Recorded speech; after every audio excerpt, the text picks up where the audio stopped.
So, you and I live in a world where a handful of countries possess a weapon so powerful it can end civilization as we know it. This isn't science fiction, it's the geopolitical reality of the 21st century. But how did we get here? How did this apocalyptic power, once the stuff of theoretical physics, end up in the arsenals of 9 nations? That's the central question for today. How did each country acquire nuclear weapons? It's a story of science, secrecy, ambition, and fear. A tangled web of alliances and rivalries that has shaped the last 80 years of human history. To unravel this complex story, we're going to use this big, beautiful world map behind me. We'll light up each country as we go, tracing the path of nuclear proliferation from its explosive beginning in the deserts of New Mexico to the secretive programs of today. This isn't just a history lesson, it's about understanding the forces that continue to shape our world, the precarious balance of power that defines our lives, and the immense responsibility that comes with wielding the power of the atom. It's a heavy topic, I know, but an essential one. So let's explore the story, country by country, and try to understand how humanity created the means of its own destruction. We'll look at the pioneers, the spies, the followers, and the outliers. We'll examine the motivations, from national security to national pride, that drove these nations to join the world's most exclusive and dangerous club. Let's get started. Our story begins, as so many stories of the 20th century do, in the shadow of World War II. In 1939, a group of scientists, including the legendary Albert Einstein, wrote a letter to President Franklin D. Roosevelt. They warned that Nazi Germany might be developing an atomic bomb, a weapon of unprecedented power. This fear, the fear of an enemy getting there first, sparked the Manhattan Project. It was a monumental undertaking, a secret city built in the desert, gathering the brightest minds in physics, chemistry, and engineering from across the world. Their goal was singular and terrifying, to split the atom and weaponize the colossal energy released. This endeavor was less a single breakthrough and more 1,000 simultaneous miracles of science and industry, all shrouded in the utmost secrecy. On July 16, 1945, in the desolate landscape of Alamogordo, New Mexico, they succeeded. The Trinity test detonated with the force of 22,000 tons of TNT, turning sand into glass and night into day. The mushroom cloud that rose over the desert wasn't just a scientific achievement. It was a profound and irreversible turning point for humanity. The nuclear age had begun, and the world, whether it knew it yet or not, would never be the same. The United States was the first member of the club, a lonely and terrifying position to hold. The American nuclear monopoly was destined to be short-lived. Across the globe, another superpower was watching, listening, and working feverishly to catch up. The Soviet Union, led by Joseph Stalin, knew about the Manhattan Project long before the bombs fell on Hiroshima and Nagasaki. How? Through a network of spies deeply embedded within the American and British programs. Figures like Klaus Fuchs, a brilliant German physicist working at Los Alamos, passed critical scientific secrets directly to Moscow, giving the Soviets a massive head start in their own nuclear quest. This wasn't just imitation, it was state-sponsored theft on an epic scale. But espionage alone doesn't build a bomb. The Soviets also marshaled their own formidable scientific talent under the leadership of physicist Igor Kurchatov. Working with a desperate urgency, fueled by the existential threat of an American nuclear monopoly, they poured immense resources into their own version of the Manhattan Project.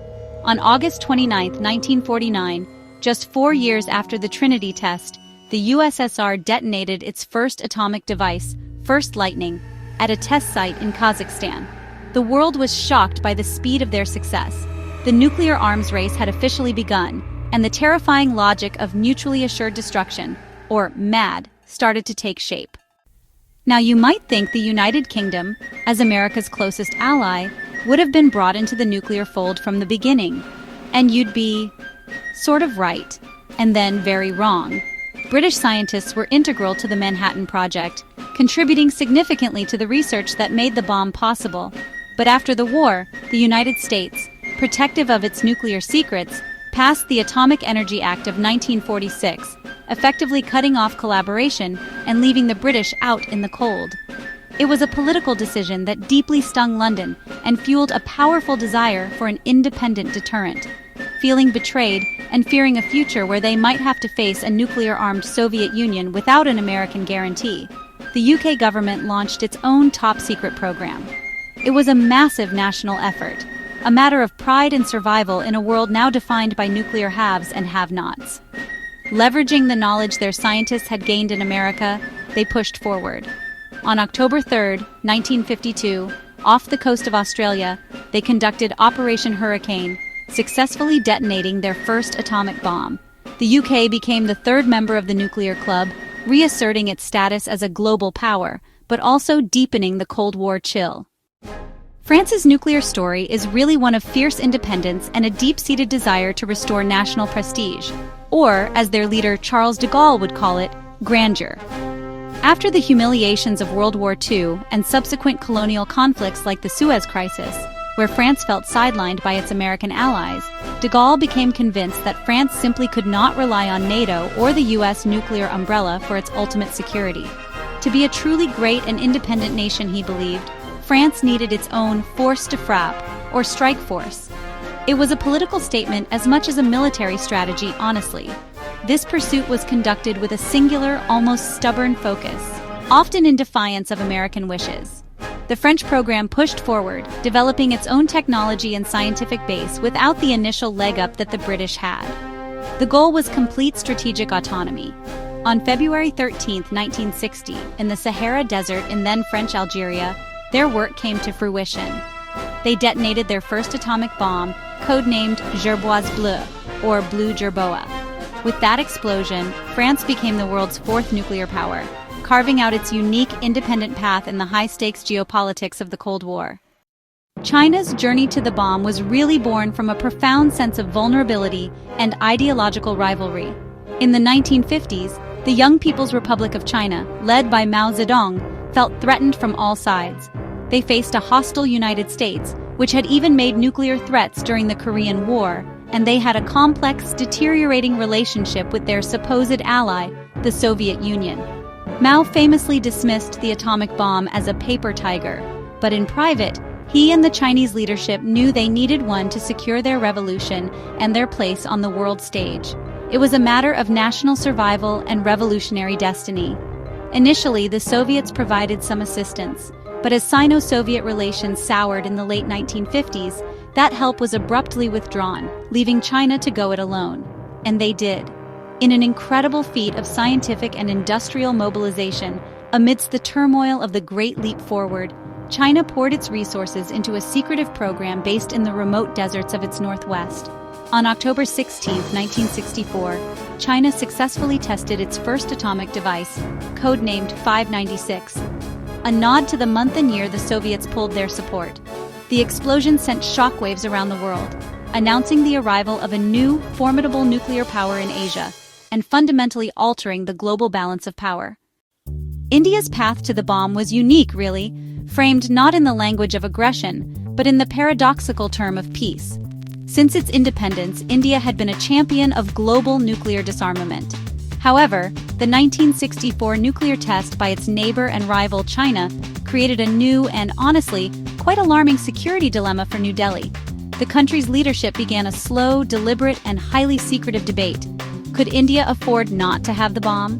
This existential question simmered for a decade, while India quietly developed the necessary scientific and technological capabilities under the guise of its civilian nuclear energy program. The answer came on May 18, 1974. In an operation codenamed Smiling Buddha, India conducted what it called a peaceful nuclear explosion in the deserts of Rajasthan. The government insisted the test was for peaceful purposes, like mining and excavation, and that India had no intention of weaponizing its capability. But the world wasn't fooled. This was a clear demonstration of power. While India wouldn't officially declare itself a nuclear weapon state for another 2 decades, the Smiling Buddha test crossed a critical threshold, shattering the non-proliferation consensus and setting the stage for a new nuclear arms race in South Asia. India's so-called Smiling Buddha test in 1974 sent a shockwave of alarm through its neighbor and arch-rival Pakistan.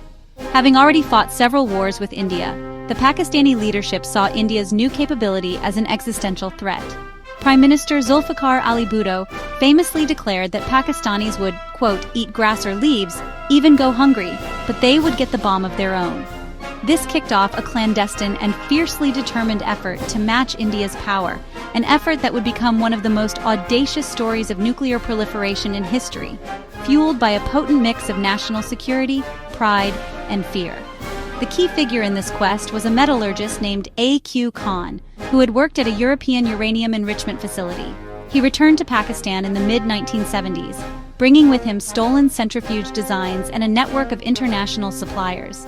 This network gave Pakistan the ability to secretly build the infrastructure for a nuclear weapon.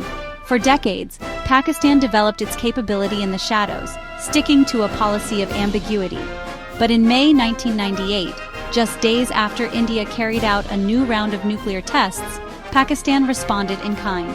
It conducted its own series of tests in the mountains of Balochistan, officially becoming the world's 7th declared nuclear power and taking the South Asian rivalry to a whole new and frankly terrifying level. North Korea's nuclear program is, perhaps, the most defiant and destabilizing of all. It's a story rooted in the regime's deep-seated paranoia and its core ideology of yuche, or self-reliance. For decades, the isolated communist state felt threatened by the massive military presence of the United States in South Korea, and more broadly, in the region. The collapse of its patron, the Soviet Union, in 1991 only deepened this sense of vulnerability. The Kim dynasty came to see a nuclear weapon not as an option, but as the ultimate insurance policy for the regime's survival, a guarantee that it could never be ignored or easily overthrown. Initially a signatory of the Nuclear Non-Proliferation Treaty, or NPT, North Korea played a long game of deception and brinkmanship, using its declared nuclear program as a bargaining chip for aid and concessions. But in 2003, it withdrew from the NPT altogether, casting aside all international constraints. After years of clandestine development and several missile tests that, honestly, alarmed the world, the moment of truth finally arrived. On October 9, 2006, North Korea announced it had conducted its first successful nuclear test.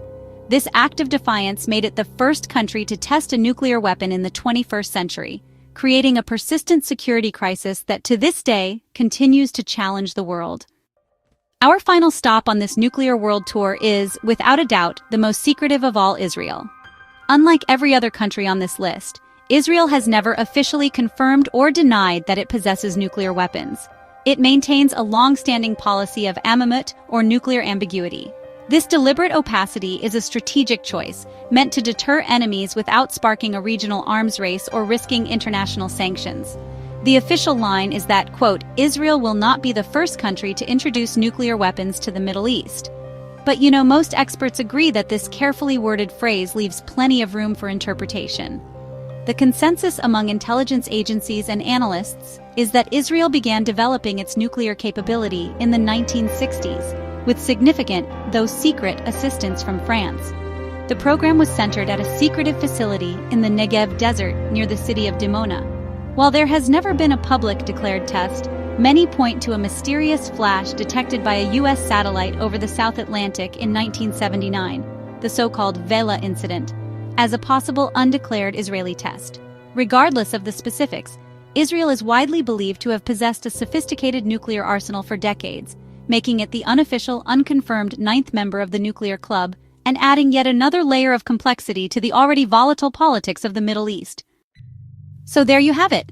The United States, Russia, the United Kingdom, France, China, India, Pakistan, North Korea, and by almost all accounts, Israel. These are the countries with nuclear weapons, and well, that's a brief whirlwind tour of how they got them. From the existential fears of World War II and the grand rivalries of the Cold War, to the regional conflicts and defiant quests for security that followed, each nation's story is a unique thread in a much larger, tangled tapestry. It's a story driven by some of the most powerful human emotions: fear, pride, and the primal instinct for survival on a national scale. And yet, this is not a closed book. The story of nuclear proliferation is still ongoing. The technology is nearly 80 years old, and the knowledge of how to create these weapons is more widespread than ever before. This really forces us to ask some deeply uncomfortable questions. What does it mean to live in a world with nearly 13,000 nuclear warheads? Can the logic of deterrence that held through the Cold War continue to prevent their use in a more complex, multipolar world? And what is our responsibility as citizens of this planet to advocate for a future where this story doesn't end in a flash of light? Thinking about this isn't just an academic exercise, it's a civic duty. The existence of these weapons is a shadow that hangs over all of our futures. Understanding how we got here is the first step toward thinking critically about where we go next. It's a conversation that involves all of us, because the stakes, quite literally, couldn't be higher. Thank you for watching.